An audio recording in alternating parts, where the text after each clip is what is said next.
ఈరోజు సుమారుగా ఈ ఏరియాలో ఉన్న వాళ్ళందరికీ కూడా వాటర్ ఫెసిలిటీ లేక చాలా ఇబ్బందులు పడే పరిస్థితులు లాస్ట్ మేము ప్రతిపక్షంలో ఉండగా మాకు అందరికీ కూడా చెప్పడం జరిగింది. ఇక్కడ ఉన్న వాళ్ళందరికీ కూడా కనీసం పంచాయతీకి సంబంధించిన పైప్ లైన్లు కూడా లేవు.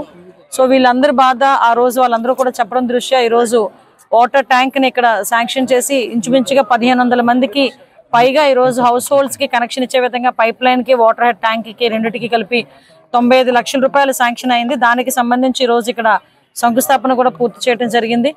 ఇమీడియట్గా ఇక్కడ కన్స్ట్రక్షన్ కూడా స్టార్ట్ చేసి పైప్ లైన్లు కూడా ఇచ్చి ప్రతి ఇంటింటికి కూడా కుళాయి కనెక్షన్ ఏదైతే గౌరవ చంద్రబాబు నాయుడు గారు ఎన్నికల మేనిఫెస్టోలో పెట్టారో దానికి అనుగుణంగా గౌరవ ఉప ముఖ్యమంత్రి గారు పవన్ కళ్యాణ్ గారు ఆదేశాల మేరకు ఈరోజు ఇక్కడ ఈ కార్యక్రమాన్ని చేపట్టుకోవడం జరిగింది.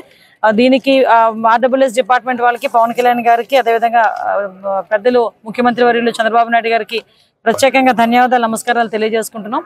అదేవిధంగా ఈరోజు పైక్రోపేటలో మేజర్గా ప్రాబ్లం, పైక్రోపేట టౌన్లో మేజర్గా ప్రాబ్లం డ్రైన్స్ ప్రాబ్లం చాలా ఎక్కువగా ఉంది.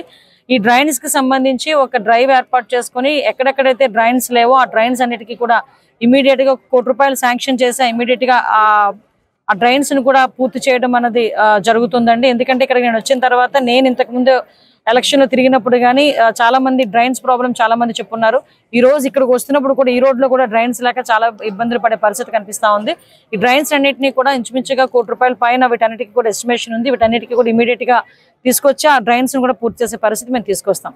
లాస్ట్ గవర్నమెంట్లో ఏదైతే వాళ్ళు వదిలేశారో అవన్నీ కూడా ఇప్పుడు మేము రిస్టోర్ చేసుకుంటున్నాము. మళ్ళీ ఒకటి పనులు కూడా పూర్తి చేసుకుంటున్నాం. మీరు అందరూ గమనించే ఉంటారు, మొన్న అడ్ రోడ్ నుంచి నర్సీపట్నం వరకు ఎన్డీబీ రోడ్లు కూడా ఇంచుమించుగా 24 కోట్ల రూపాయలు పెట్టి రోడ్డు వేయడానికి కూడా మొన్న శంకుస్థాపన చేయడం జరిగింది. మళ్ళీ ఈ రోజు ఇక్కడ శంకుస్థాపన చేసాం.